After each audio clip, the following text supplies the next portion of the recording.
Senhoras e senhores, meu nome é Mayra, eu sou representante da Fundação Nacional do Índio. Eu acho que é desnecessário dizer aqui o quanto essa matéria afeta diretamente os povos indígenas com os quais a FUNAI trabalha, né? Os povos indígenas, como é de conhecimento de todos, são importantes detentores e potenciais provedores de conhecimentos tradicionais associados ao patrimônio genético.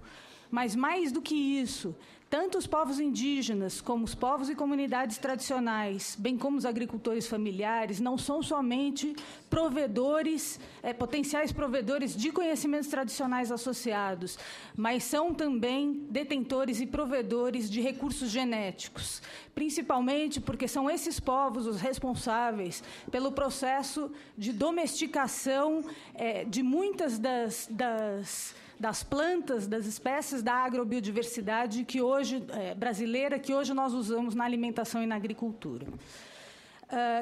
Dito isso, eu gostaria de mencionar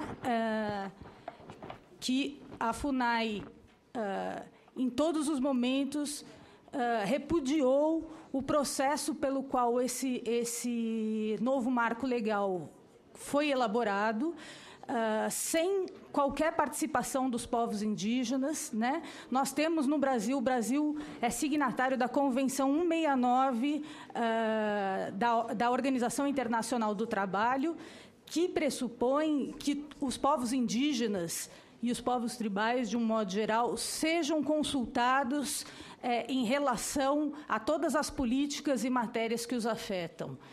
Então, esse processo não foi cumprido e eu gostaria de registrar aqui que, para nós da FUNAI, essa audiência, nós não consideramos essa audiência como um processo de consulta livre e informada da forma como se pressupõe na Convenção 169 na Convenção 169 da OIT e também na Convenção sobre Diversidade Biológica. De todo modo, nós reconhecemos que houve um esforço de governo, depois que o projeto de lei já havia sido encaminhado ao Congresso Nacional, houve um esforço de governo, né, que envolveu vários setores do governo para tentar incorporar alguns aspectos importantes no texto substitutivo. Com isso, eu acho que houve muitas melhoras, e aí a FUNAI concorda com o que está sendo dito aqui, de que o marco legal atual, a legislação atual, e principalmente a medida provisória 2186/16 de 2001, é muito ruim, ela é muito prejudicial, e ela não é só prejudicial aos usuários pelo fato de ser muito burocrática, mas ela também é muito prejudicial aos detentores e provedores de conhecimentos tradicionais associados. Explico por quê. O principal aspecto ruim dessa medida provisória é o fato de que ela privatiza, ela faz ela deturpa a compreensão dada na Convenção sobre Diversidade Biológica e ela privatiza o patrimônio genético. Então, como a doutora Rosa mencionou anteriormente, hoje em dia, o provedor de patrimônio genético é simplesmente o titular da área onde aquele recurso é obtido. E essa é uma distorção da Convenção sobre Diversidade Biológica e ela é devidamente corrigida no novo marco legal.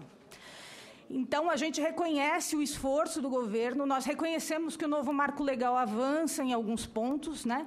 E eu gostaria de citar aqui quais são os principais pontos que nós, da FUNAI, consideramos como avanço, que é principalmente o patrimônio genético passa a ser um bem comum do povo brasileiro, ele passa a ser da União, corrigindo a distorção da medida provisória. A criação do fundo também é um aspecto bastante positivo. Nós enxergamos a criação do fundo como um aspecto bastante positivo do novo marco legal.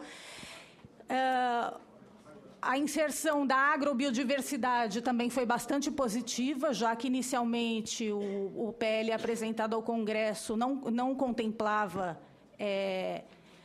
a agrobiodiversidade. E também o reconhecimento de que grande parte dos conhecimentos tradicionais associados são compartilhados ou difusos, ou seja, no marco legal antigo não se tinha a possibilidade de... Era mais remota a possibilidade de se repartir benefícios decorrente do acesso de conhecimentos tradicionais compartilhados por mais de um povo, por mais de uma comunidade. Esse aspecto não foi contemplado ainda da forma perfeita, mas ele é um ponto inovador, sim, no projeto de lei que se apresenta agora, né, que reconhece e obriga a repartição de benefícios decorrente do acesso ao conhecimento tradicional associado sem origem identificada a partir do fundo. Então, esses são os aspectos positivos. No entanto, senhores, o projeto de lei, o texto do projeto de lei que foi aprovado na Câmara, apesar de todo o esforço de diversos setores de governo em produzir um novo substitutivo, ele sofreu algumas modificações pelo relator na Câmara e nós, da FUNAI, consideramos que o texto, da forma como foi aprovado, o texto do PL como foi aprovado na Câmara dos Deputados, é muito prejudicial e ameaça os direitos dos povos indígenas. E aí são alguns pontos específicos, e eu aqui faço um apelo aos senhores. Foram protocolados nessa casa algumas emendas, não são muitas, as necessárias para a gente poder fazer com que esse projeto de lei fique um pouco mais palatável, aceitável, do ponto de vista do respeito aos direitos dos povos indígenas, dos povos e comunidades tradicionais e dos agricultores familiares.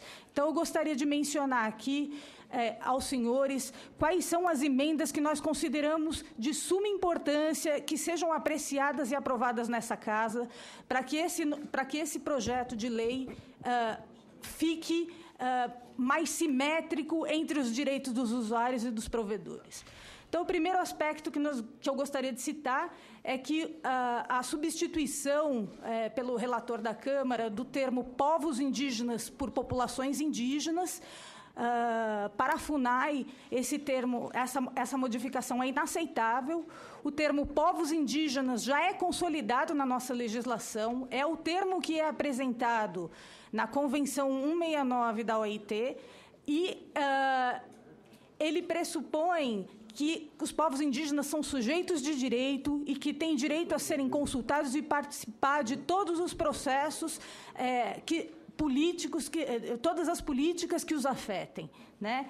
Então, também do ponto de vista antropológico, população é uma palavra usada em estatística e também uma palavra utilizada em ciências biológicas.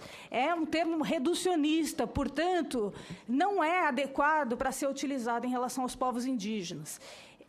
O termo povos indígenas é um termo já consolidado na nossa legislação e não tem justificativa para que esse termo seja modificado.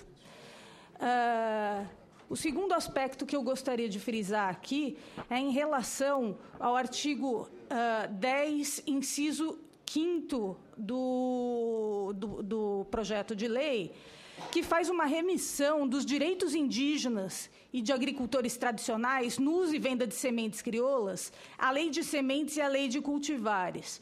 Ora, essa remissão ela é negativa, porque a forma de reconhecimento do que são sementes crioulas e variedades crioulas através das mencionadas leis é discricionário. Nós precisamos de avançar nesse aspecto, né?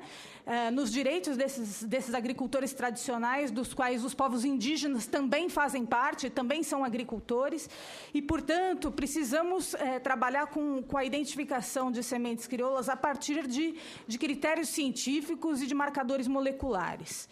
O terceiro aspecto diz respeito ao artigo 21 do projeto de lei, que não garante a obrigação de oitiva dos órgãos de defesa dos direitos de povos indígenas, no caso, a FUNAI, e dos órgãos de proteção dos direitos de comunidades tradicionais e agricultores tradicionais, no caso de haver o acordo setorial. Nós julgamos importantíssimo que seja substituído nesse artigo 21º a palavra deverão por poderão, como está no texto. Outro aspecto muito importante... O tempo está esgotado, doutora. São 10 minutos, mas vou dar uma tolerância aí de 2 minutos. Tá, eu gostaria de mencionar um outro aspecto só que é muito ruim, não consegui contemplar todas as emendas, mas é a lista de repartição de benefícios, que é o artigo 17, parágrafo 9º, que é uma lista positiva, ela é muito prejudicial aos provedores, e eu faço aqui um apelo a vocês que, pelo menos, invertam a lógica dessa lista, fazendo uma lista negativa, fazendo uma emenda que faça com que sejam acordados os produtos que não são passíveis de repartição de benefícios, e não uma lista indicando quais são os produtos passíveis de repartição de benefícios. Eu agradeço aqui mais o tempo extra. Não, tem 1 minuto, se a senhora quiser. Ah, tá. Outro aspecto que eu acho importantíssimo é que nós somos favoráveis ao cadastro, sim, somos favoráveis a desburocratizar o processo, mas nós pedimos que o processo de notificação do cadastro tenha a participação do poder público para poder avaliar, quando houver conhecimento tradicional associado envolvido, para poder avaliar em que casos o termo de anuência prévia apresentado é legítimo. Obrigada.